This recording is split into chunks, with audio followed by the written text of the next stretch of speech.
ঈদুল ফিতরের আনন্দের সূচনা হয় কাজী নজরুল ইসলামের এই গানের মধ্য দিয়ে।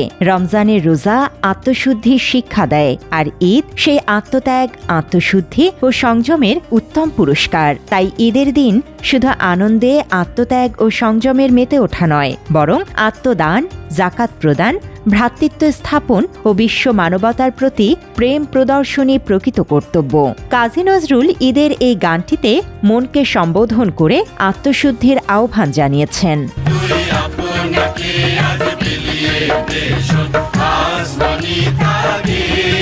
অর্থাৎ এটি বাহ্যিক নির্দেশ নয়, অন্তরের জাগরণ। 1 মাস সিয়াম সাধনার পর ঈদ উদযাপন প্রত্যেক মুমিন বান্দার জন্য অসাধারণ অনুভূতি।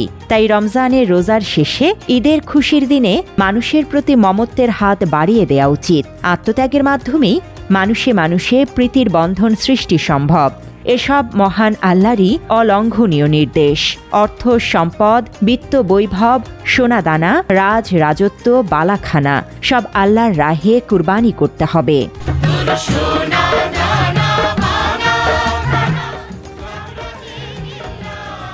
এখনকার মুসলিম জাতির, বিশেষ করে ভারতীয় উপমহাদেশের মুসলিমদের মূল সমস্যা হল যথাযথভাবে জাকাত দেন না। কবির ভাষায়, যারা জাকাত দেন না তারা মুর্দা।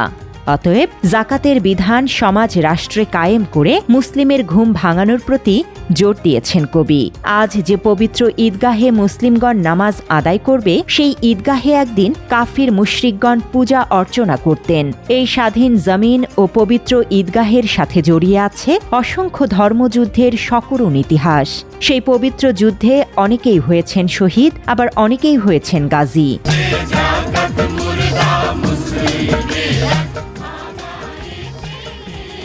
যুদ্ধের ইতিহাস স্মরণ করেই কবি আবার শান্তির কথা বলতে ভুলে যাননি।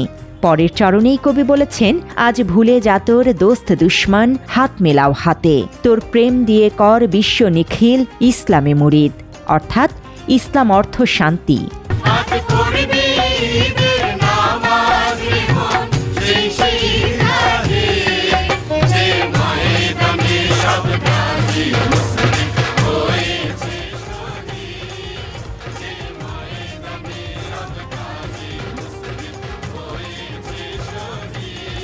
কোনো ক্রমেই কেউ যেন ভুল না করেন, এজন্যই কবি সচেতনভাবে বললেন, দোস্ত দুশ্মন ভুলে যেতে। যুদ্ধ নয়, প্রেম দিয়েই বিশ্বকে ইসলামে দীক্ষিত করার তাগিদ দিয়েছেন। গরিব, দুঃখী, নিত্য উপবাসী ও অসহায় ইয়াতিম মিসকিনকে তিনি দান করার কথা তুলে ধরেছেন।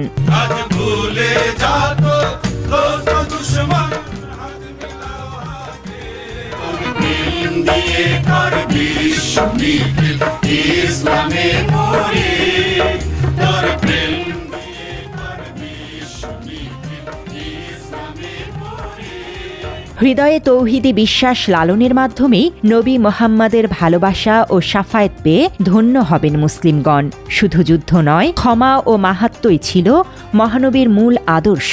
এ কারণেই কবি নজরুলও বিখ্যাত এই গানের শেষ 2 চরণ ক্ষমা ও মহৎ কাজের অনুপ্রেরণায় শেষ করেছেন। কবির ভাষায়, তোরে মারল ছুঁড়ে জীবন জুড়ে ইট পাথর যারা, সেই পাথর দিয়ে তোলরে গড়ে প্রেমেরই মসজিদ।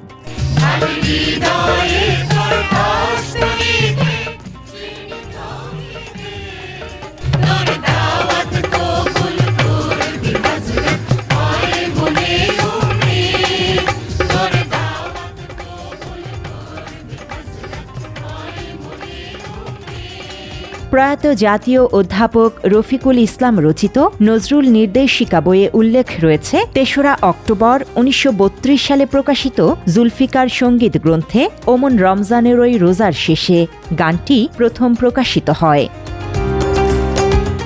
News desk, Bangla addition.